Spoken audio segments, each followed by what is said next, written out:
Thousands of Central American migrants have begun their march towards the United States despite President Donald Trump's pledge to tighten the country's border controls. Over 3,000 people entered Guatemala in groups while others formed caravans to make their way towards the United States. The migrants plan to unite at the border city of Tecunumán before crossing into Mexico.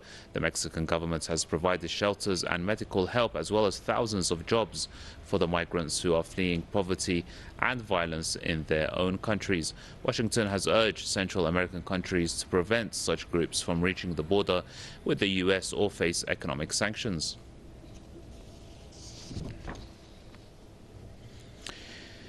Jason Unruhe is a political commentator and he joins us now out of Ontario. Jason, it seems for all of Donald Trump's deterrent policies, none of this has actually worked. Migrants, immigrants, refugees are still trying and reaching and attempting to reach the American border. Yes, that certainly does seem to be the case. Well, the fact is that any attempt to cross into the United States, it's not guaranteed that they're going to be caught by border services and imprisoned.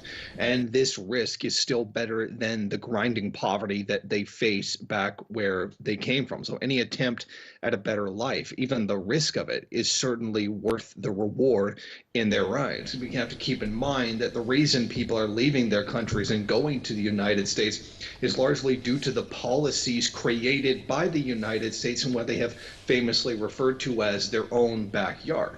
Much of this poverty is strictly enforced by neoliberal politics that the United States is the head of in the region.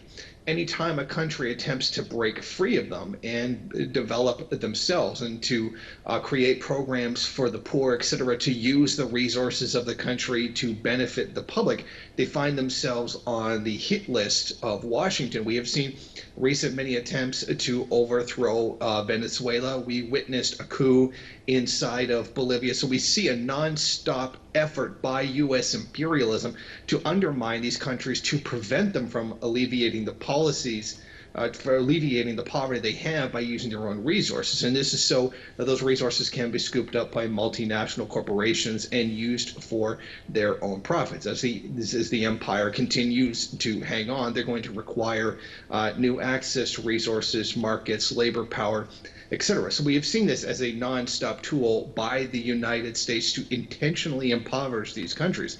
So when the struggle to get rid of these puppet governments becomes too great, or people have families, or for whatever reason it is that they simply need to survive, they go to the place that is not the victim of these policies for the most part, which is the United States. So as the U.S. continues to make these places worse and to be the direct cause of making these places so bad, they really have no right to complain that people try to escape that poverty. Jason, thank you very much indeed for that analysis. Jason Unruhe there, political commentator joining us out of Ontario.